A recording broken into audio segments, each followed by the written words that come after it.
What's up, Panther Nation, NFL fans, sports fans in general, whoever may be listening around the world? This is the Frozen Panther, and I just want to get into, you know, leadership on our team. Coach Rivera, our respected GM Dave Gettleman.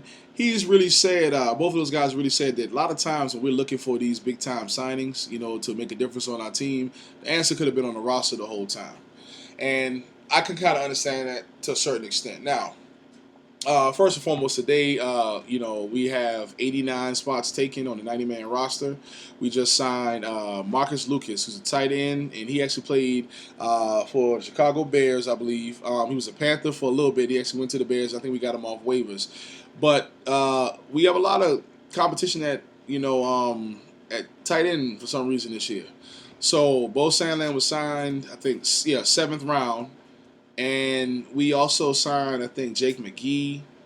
And I think we also picked up like a tight end like today, I think, like one of the six guys that was signed from the minicamp. But either way, a lot of competition there. So I'm excited to see what's going to happen there. I think overall, those guys, they're going to learn from the best. In my opinion, Greg Olsen is the best tight end in the league. I don't care what nobody says.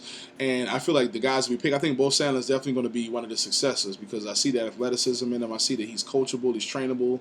And, I think we're going to just need one more person to pick up like where Ed Dixon's going to leave off eventually. But I want to see those guys, in a Panther uniform for some more years to come. But hopefully, whenever it's time for them, hopefully after a few Super Bowls and they want to decide to ride off in the sunset, kind of like Jared Allen did, then they can pass the torch to these guys. All right, now let's talk about offensive tackle.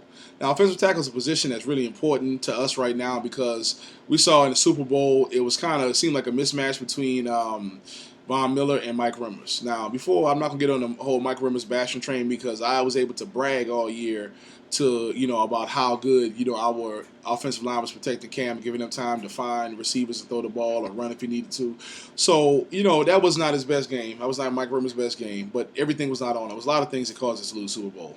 Like some stupid people are talking about the fact that, Cam didn't jump on that fumble, and that was the reason why we lost. It's something stupid like that. So I'm not going to put it on one reason. It's just that I think we've learned from that. Hopefully we'll move on. And with that said, I believe Mike Remmers has learned a lot from that situation. You take a guy who's fairly inexperienced compared to, I would say, obviously the Super Bowl MVP. It's going to be somewhat of a mismatch, but I think we probably learned from that. We can adjust better, so I'm not going to completely give up on him. All right. Also, Darrell Williams is also a good player that I believe he had like injuries last year, which prevented him from really competing for that position. From what I understand, he's healthy now, so he should be competing for the position as well, going against Mike Remmers. So we'll see how that goes. We had Jordan Rigsby that we just signed is an offensive tackle. He actually played. I think he's listed on our roster as a tackle, but he's played several positions in college. He's played like offensive guard, played tackle, played something else. I think he played center or something like that. So the dude's very versatile. It's good to see some depth at that position. David Foucault and then Donald Hawkins are also tackles that are actually on our roster right now. I think a lot of people wanted to see like that big tackle that would have been taken in the first round. Like I was looking at like Conklin or like Spriggs, but it didn't work out like that. So I believe the coach really has like a lot of trust in the guys that we have. So we'll see how that plays out. All right, moving on to cornerback. Once again, can't believe Brandon Boykin is not even going to play a snap as a Panther. That kind of bothered me, man, because this dude seems like he's a great dude. Just seems like he's just a great guy, man. And nothing against the Eagles or the Steelers again. Once again, I always say my older brother's a Steelers fan. But I really feel like, he wasn't really utilized, in either one of those situations. And I really felt like he was going to have a breakout year with us. And he just seemed to have the right attitude, humble, respectful. And that's what we look for, man. This is, our team is in the Carolinas, man. Southern people, we're supposed to have Southern hospitality. He's from Georgia. He actually is a Bulldog. So I feel like he would have clicked well with Charles Johnson and Thomas Davis. But at this point, we can say that all day. It's over now. I wish him the absolute best. I wish it had worked out here, man. But God bless you, brother. I hope everything works out for you. So we're moving on from that. We actually have quite a few options at cornerback now. It was a thin position for a long time. People had so much to say about how much turnover we had. And Dave Gettleman, I actually respect the statement he made because he said people made so much complaints about it's always so much turnover at cornerback, and I believe that they're trying to build something. We drafted 3 corners in a row. I think we're the only third team in history to draft 3 cornerbacks in a row. But I approve all three of the guys we got. James Bradbury from a small school, Samford, is about 6'1". Darryl Worley comes from West Virginia, is about the same size. Both of those dudes are really good options for outside. Zach Sanchez should be playing slot. Absolute beast, man. The dude is a ball hawk. From what I've seen like little snippets of like those guys playing at the mini camps, and they seem like they are really good. I know Mike Kraft and the guys over at that they do the post on Panthers.com. Shout out to them. They were saying that they were watching the camp, and it didn't even look like a rookie camp. It looked like the people that were out there were actually NFL players of experience. So I'm assuming these guys are super coachable, super athletic, and I'm looking forward to what they're going to do. I think that Worley, from what I understand, Benabin Wickery will have the starting position on the outside. Now that Brandon Boykin's gone, he may have to shift into slot again because we don't have somebody covering that. But I think that may be Zach Sanchez's position. But Benet has experience there. Who else do we put there? Yeah, I think we put Robert McClain there before in the slot. So I think he has experience there. And we ever put Shaq Lawson there. Beast of a linebacker, is athletic enough to do that. So I believe we'll be okay. I just wanted to see him play for us. I wanted to see Brandon Boykin do his thing. But I believe we'll be okay in any of these positions. Now, I think the competition is going to come to who's going to play on the outside. But Benabin Wickery, in my opinion, has earned his right to be a starter. But I believe they're going to put him wherever's going to be best served for the team. I support any of these guys. Also, we added Shaq Richardson, which I thought was cool, and more reasons than one. One, I really was hoping to have two Shaqs on the same team. For whatever reason, I thought that would have been cool, and that was originally with Shaq Thompson. I thought, we might have gotten Shaq Lawson, the defensive end, but he went to the Bills. Shout out to him, man. Wish him the best. But, I think it's still cool that we get another Shaq. Shaq Richardson, he's a cornerback. He actually was drafted 2014 by the Steelers. And, I believe that they're bringing in some guys that they really feel like can make a difference, and not even if it's not even just on the field, immediately they're bringing in guys that are going to bring competition to the forefront, and that's what we're looking for. So hopefully that'll measure. They can find which guys are going to play best, which guys are going to be best for what position, or what area, as far as the cornerback scheme goes. And I believe we'll figure that out. So I'm growing in my confidence. Now I will say that with like having Antonio Cromartie that's like saying he wants to come play for the Panthers. I've heard plenty of Panthers say they would love to have this guy play for us. The dude is a decorated veteran. I really would love to see him play, but I think there's a reason why the coaches have not reached out to people like that yet, because I feel like they're confident in what they're seeing in these rookies. So we'll see how that goes. All right, so moving on, defensive end. Defensive end is a position I really feel like we could, I'm not going to say use the upgrades. I think we got some good DNs, but I think we could use some solid competition there. It's not knocking anybody who's a part of that position, but, firstly, let me give a shout-out to Charles Johnson. Welcome back. I'm glad to see him in the Panther uniform again. I hope he can spend the rest of his career as a Panther. I know that the brother went through some issues as far as, what was it? Injuries or whatever. But it's funny because this one dude, he put on on one of the sites, he was like, anybody who has anything to say about Charles Johnson not being as productive as he once was, you need to consider yourself a Panther fan. And I was like, all right, that dude goes hard for CJ, man. But much respect to CJ. He's a serious leader on our team. And I'm glad to see him back. Hopefully he can remain healthy and pretty much dominate like he's used to doing, man. He's been extremely productive in the past, man. I want to see that from him again. And I believe if that's the case, then he'll be a starter. Just because he can handle the business, and also because he's a vet, he deserves that respect. And also, Coney Ely had a serious breakout in the Super Bowl, man. This dude destroyed. Dude, I think tied records and set a record or whatever, something like that. So he had a really good showing, I believe, last year. I think that this dude deserves to be a starter now. I want to see Coley Ely as a starting or one of the starting defensive ends. All right. On top of that, we have Mario Addison.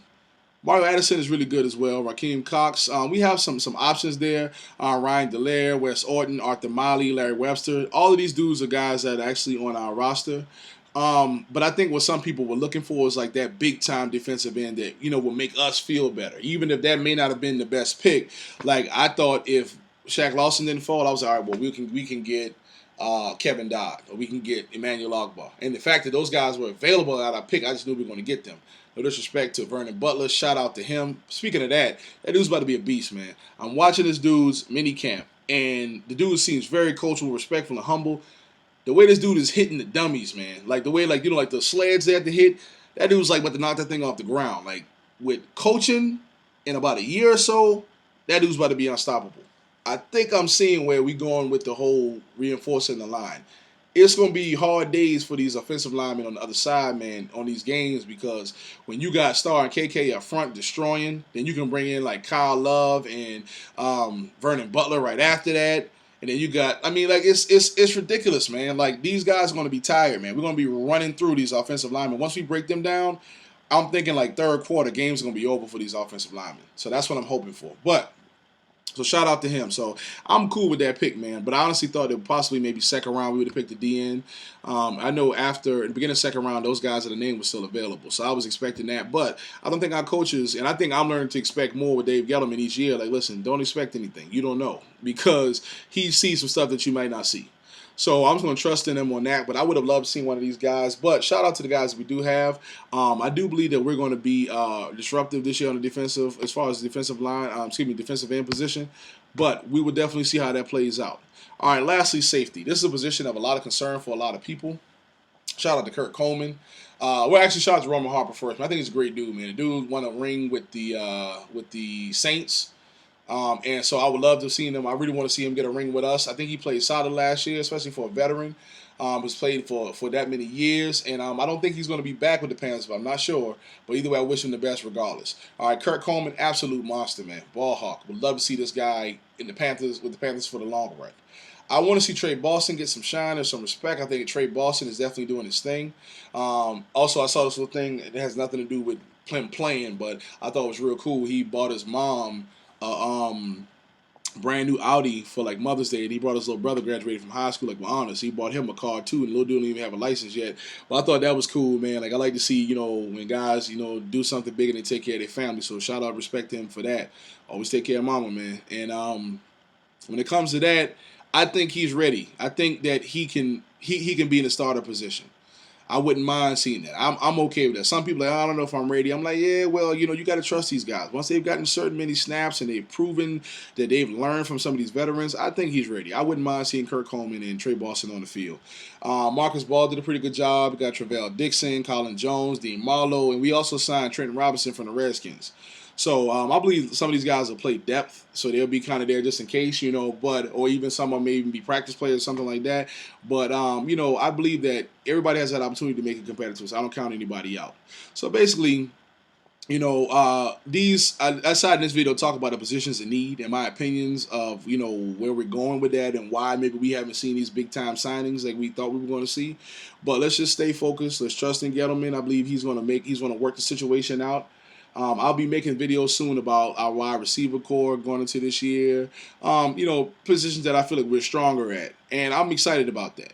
I feel like we have some serious positions. I really feel like we got a serious team. I understand that I believe our coaches are looking at it like instead of signing these big players, we got to pay $10 million a year. And they may or may not feel like playing when they get here, or, with that kind of thing. Not knocking anybody, but that can happen. I think they're more so trying to take young, hungry guys that are coachable, athletic, and they can train them. Because one thing I really love about our team, man, is we build athletes, man. We build people. Even when people talk about people like Josh Norman grew because of his determination, his willingness to learn, whatever the case may be. Not saying he seemed like he was always the most agreeable person, but he really overcame the odds because I respect what he built. Coming from a small school, coming from like 4th or 5th round, I think we picked him in the 4th round, and then you see our coaches build these players and turn them into these Pro Bowl selections and these superstars instead of going out spending $1 billion like other teams do. All right, so I believe the same thing will be done with these players. We'll see how that plays out. I'm looking forward to an exciting season, man. So let's get ready for obviously when the camps will come. I'll definitely have some more videos and some information about what's going on then. So make sure you tune back in. I appreciate everybody listening. Shout out to everybody in Panther Nation again. Shout out to everybody in the Roaring Riot from all over the different chapters, man. Nothing but respect. The best fan base in the world. And also shout out to just any NFL fans, sports fans, whoever's listening around the world, man. Appreciate your time.